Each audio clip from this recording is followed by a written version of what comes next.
Bienvenue dans ce podcast Entrepreneur même pas peur, créé par 100 000 entrepreneurs. Je suis Léa Marilaire, étudiante en journalisme et passionnée sur le sujet du féminin.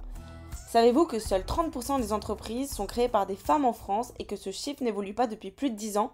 Lorsqu'elles font leur choix d'orientation, elles choisissent massivement les filières d'humanité. Elles ne sont que 3% à s'orienter dans les filières numériques au lycée. Elles n'auraient pas besoin de rôle modèle féminin pour se projeter et prendre confiance en leurs capacités ? Cette année, en mars 2022, nous fêtons la 10e édition des semaines de sensibilisation des jeunes, femmes et entrepreneuriat, une action qui met en valeur les rôles modèles féminins auprès des jeunes. Dans ce podcast, nous entendrons la voix de celles qui œuvrent pour la promotion de l'entrepreneuriat féminin auprès d'élèves et d'étudiants de 13 à 25 ans. Aujourd'hui, nous allons à la rencontre d'Elisabeth Moreno, ministre déléguée auprès du Premier ministre, chargée de l'égalité entre les femmes et les hommes, de la diversité et de l'égalité des chances.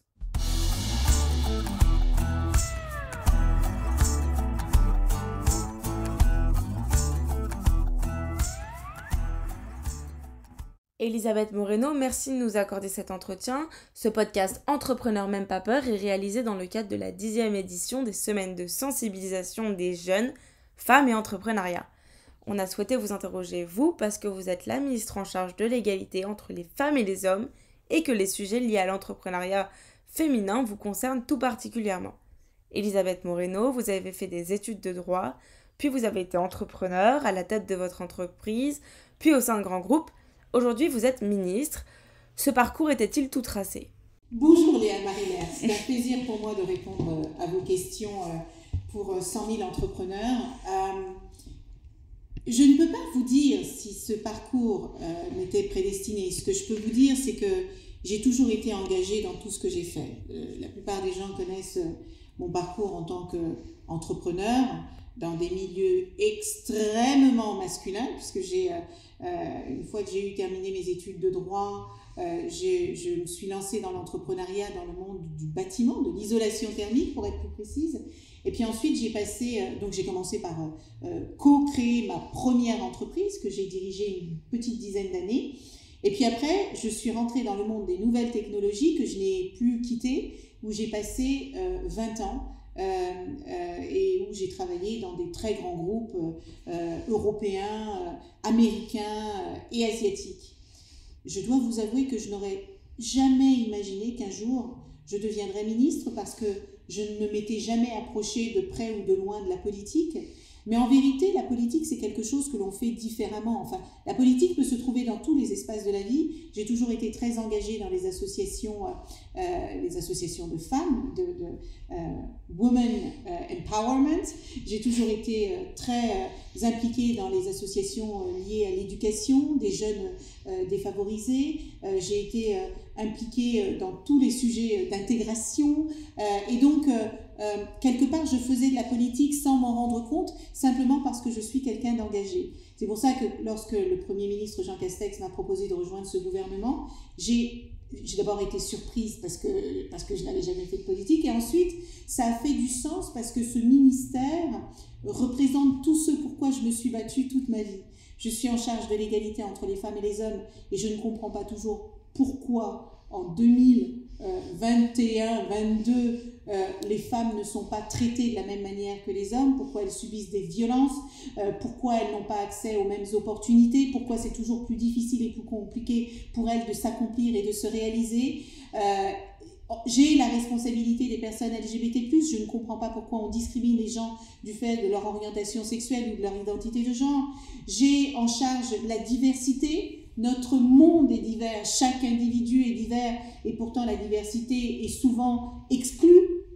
Et puis, j'ai en charge les questions d'égalité des chances, et je pense que tout à chacun a un talent. Et comme disait Einstein, si vous demandez à un poisson rouge de voler, vous trouverez qu'il est idiot. Mais il y a énormément de personnes qui ont du talent, qui ne demandent qu'à se réaliser, à s'accomplir, et avoir l'opportunité d'aider ces personnes à se réaliser comme moi, on m'en a donné un jour l'opportunité, je ne pouvais pas refuser.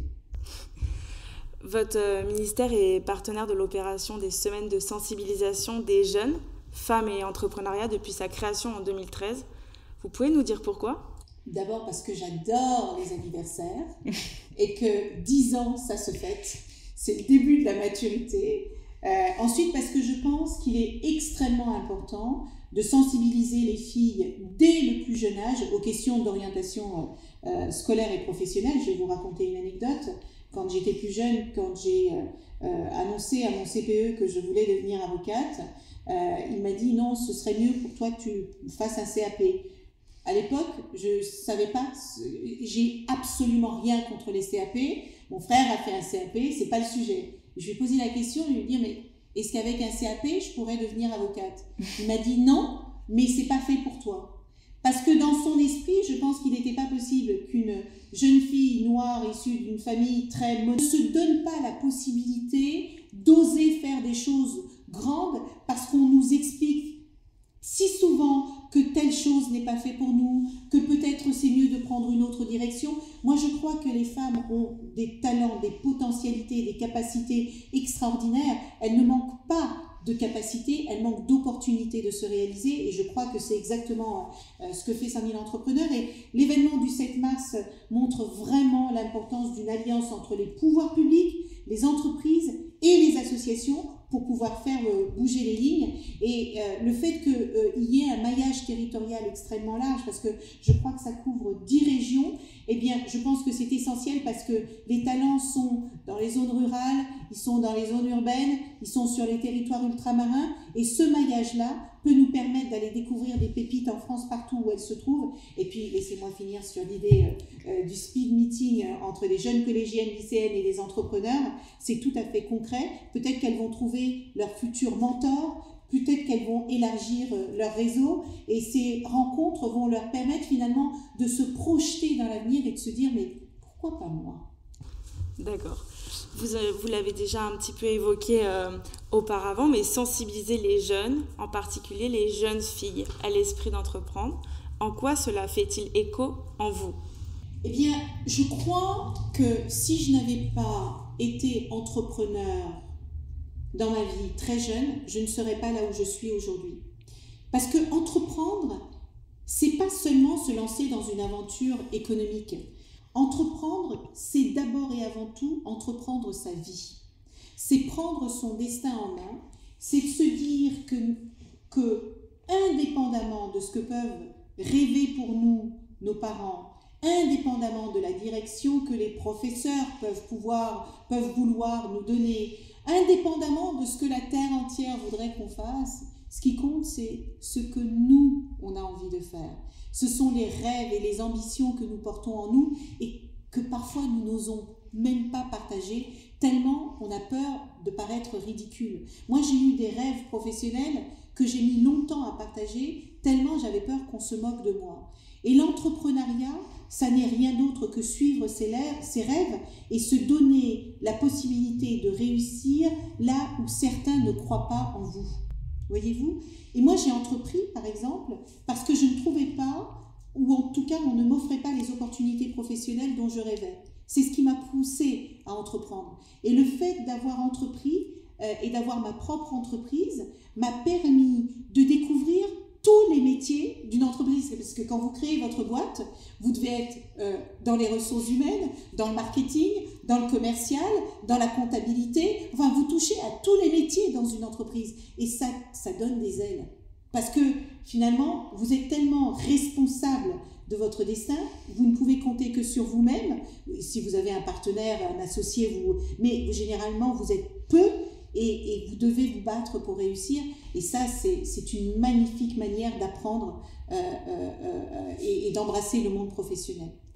Avez-vous rencontré des femmes ou des rôles modèles qui vous ont inspiré durant votre enfance, votre jeunesse? Plein. Tout plein. La première que je cite souvent, il y a 2 rôles modèles qui m'ont éminemment inspirée et qui font partie de ma vie et dont je lis et je relis les vies, les histoires, les parcours, c'est Simone Veil et Nelson Mandela. 2 immenses humanistes au parcours de vie incroyable, 2 personnes qui ont souffert terriblement dans leur chair et qui pourtant ne se sont pas laissées abattre. 2 personnes que l'on n'attendait pas au niveau de réussite qu'ils et elles ont eu et qui pourtant sont aujourd'hui des inspirations pour la planète entière. Où que vous alliez, que ce soit en Amérique du Nord, que ce soit en Afrique, en Asie ou en Europe, quand vous parlez de Nelson Mandela et de Simone Veil, tout le monde s'accorde à dire qu'ils ont réalisé des choses exceptionnelles dans leur vie. Donc ce sont mes mentors de toujours. Je n'ai même pas eu la chance de les connaître ou de les approcher de près, mais voilà, quand je doute, je me dis, mais que ferait Simone? Quand vraiment je doute, je me dis, mais que penserait Nelson Mandela? C'est ça pour moi un mentor. C'est quelqu'un qui vous permet de prendre du recul, parce que vous savez, quand vous êtes en difficulté, vous avez tendance à vous replier sur vous-même et à penser que vous êtes le centre du monde et que tout tourne autour de vous. En vérité, non. Je le dis à ceux qui nous écoutent, nous ne sommes pas le centre du monde. Mais nous pouvons être le centre de notre monde. Fatoumata Kébé, exceptionnelle. Elle naît dans une famille super modeste. Moi, je l'ai entendu dire un jour, parce que sa maman est femme de ménage, et elle disait, moi je fais le ménage dans l'espace et ma mère fait le ménage sur Terre. Oh, c'est quand même extraordinaire. En vérité, je suis inspirée par les personnes sur lesquelles personne ne mise, mais qui prennent leur vie en main et qui vont au-delà de toute attente et probablement de leurs propres attentes. J'aime ces gens qui nous montrent que la vie n'a pas de limite, ou alors qu'elle n'a de limite que celle que l'on se met, et qu'on peut être confronté au plus grand défi de la vie et en ressortir grandi. Aujourd'hui, le pourcentage d'entreprises créées par des femmes en France n'évolue pas. Il stagne autour des 30%. Concrètement, que faut-il faire pour bouger les lignes de façon systémique sur ce sujet de l'entrepreneuriat féminin? Bien, commençons par les chiffres, parce que quand on parle d'entrepreneuriat, c'est important de parler des chiffres. Vous avez parlé des 30% de femmes dans l'entrepreneuriat. Il y a pire, il n'y a que 21% des femmes qui créent des startups, alors que je crois qu'il y a 16 licornes françaises, 0 femmes. Et puis il y a un autre chiffre qui m'énerve profondément, c'est le fait que les femmes entrepreneurs ont 30% de chances en moins que les hommes entrepreneurs de trouver des financements lorsqu'elles créent leur entreprise. Donc il y a véritablement une discrimination insupportable sur cette question, parce que les femmes sont créatives, elles sont innovantes, elles sont volontaires, elles sont ambitieuses. Et je crois que si on a véritablement envie que cela change, il faut un changement culturel profond. Il faut qu'on combatte les préjugés, les stéréotypes, les biais. On en a tous et toutes. Moi, la première. Mais je crois que le fait de travailler sur la culture de l'égalité dès le plus jeune âge, on en parlait tout à l'heure, pour que les filles ne doutent pas de leur capacité à réussir, à s'accomplir, à créer, à inventer, à innover. Est-ce que vous savez que c'est une femme qui a inventé le Wi-Fi? Elle s'appelle Ada Lovelace. Est-ce que vous savez que Katherine Johnson est l'une des plus grandes mathématiciennes qui a contribué à faire le succès de la NASA, à envoyer les premières fusées dans l'espace? Et je pense que ces exemples-là montrent aux filles que rien n'est impossible, qu'il n'y a pas de métier fait pour les filles et de métier fait pour les garçons, qu'il n'y a pas d'entrepreneuriat féminin et d'entrepreneuriat masculin. Il y a l'entrepreneuriat tout court. Je pense que le fait de se donner des objectifs chiffrés, et Sista dit souvent, si on veut que les femmes comptent, il faut compter les femmes, je pense que ça peut beaucoup nous aider. Et je pense notamment aux objectifs chiffrés que nous avons avec BPI France et les 56 fonds d'investissement qui prévoient d'orienter 30% de leur financement vers l'entrepreneuriat féminin et les startups dirigées par les femmes. C'est éminemment précieux. C'est un objectif qu'on se fixe d'ici à 2030. Et je crois qu'il faut encore et toujours miser sur la logique de partenariat. Personne ne réussit seul. Absolument personne ne réussit seul. Les femmes, trop peu souvent, se créent des écosystèmes. Trop peu souvent, elles vont demander de l'aide. Trop peu souvent, elles s'entourent de ceux qui réussissent pour les tirer vers le haut. Je pense qu'en faisant cela, en utilisant les règles du jeu de l'entrepreneuriat masculin, et en l'appliquant aux femmes avec leurs particularités, parce que je veux dire aux femmes que pour réussir, elles n'ont pas besoin de se masculiniser. Le monde est fait d'équilibre. On peut rester femme, on peut être mère, on peut être girly, on peut être et réussir.